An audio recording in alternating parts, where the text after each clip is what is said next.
Choice made under threat isn't a choice. And a choice made after all other options fail isn't a choice. It's fear management disguised as fated love. If you've ever had a bargirl disappear, explore, and then suddenly come back saying she chose you, then this video is for you. Because what most men call being chosen after a breakup often means something very different than what they think.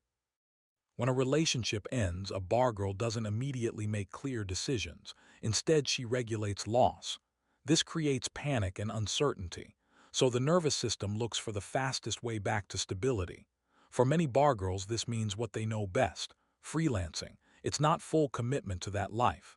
It's simply containment of the emotions they currently feel. Does this mean that she was heartbroken? Perhaps. Maybe not. What it does mean is the break triggered some negative response, whether it was simple annoyance or fear of abandonment. And most bargirls do not regulate their emotions with healthy coping mechanisms. A bargirl who chooses you after a breakup is often responding to discomfort, not clarity. She isn't answering the question, who do I want long term? She's answering, how do I stop feeling this right now? Those two answers can look identical when you're looking at just her actions, but they lead to very different futures. This is where men get confused. When she comes back, she often comes back warmer, more affectionate, more certain in her language. She says she missed you. She says she made a mistake. She says she finally knows what she wants. And in the heat of the moment, it feels convincing. But reassurance under pressure is anesthesia. It soothes temporarily, but it doesn't rebuild any structure. Words spoken from a place of sincerity should reduce anxiety over time. If they only reset the situation, then something crucial is missing. Here's the part most men sense but struggle to say out loud.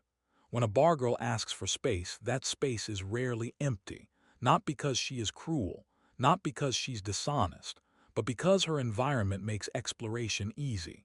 A bargirl has constant access to attention, low friction to new connections, and emotional regulation through novelty. Breaks don't pause the system she lives in. They activate it. During that time apartment, a bargirl is often exploring other options. It is not always conscious or strategic, but it is almost always thorough. And when she comes back, it's often not because she suddenly realized your value. It's because she tested alternatives and none of them stabilized her. That doesn't mean she never cared. It means care lost the competition to convenience and chemistry. This is where many men misread the situation. When she comes back, she sounds clearer. She feels more present, more emotionally available. But clarity after comparison is not the same as clarity before temptation. What you're feeling isn't renewed commitment. It's relief. Relief that someone still wants her for her and not her body. Relief that something familiar is still available. Relief that the uncertainty and pain have stopped. Being chosen after options fail doesn't feel like rejection. It feels like rescue, but rescue is not selection. Real commitment adds structure. It narrows behavior. It introduces constraints. Fear management does the opposite. It soothes without changing anything underneath. If she returns without new boundaries, without lifestyle changes, without different constraints, and without accountability that costs her something, then you didn't get chosen.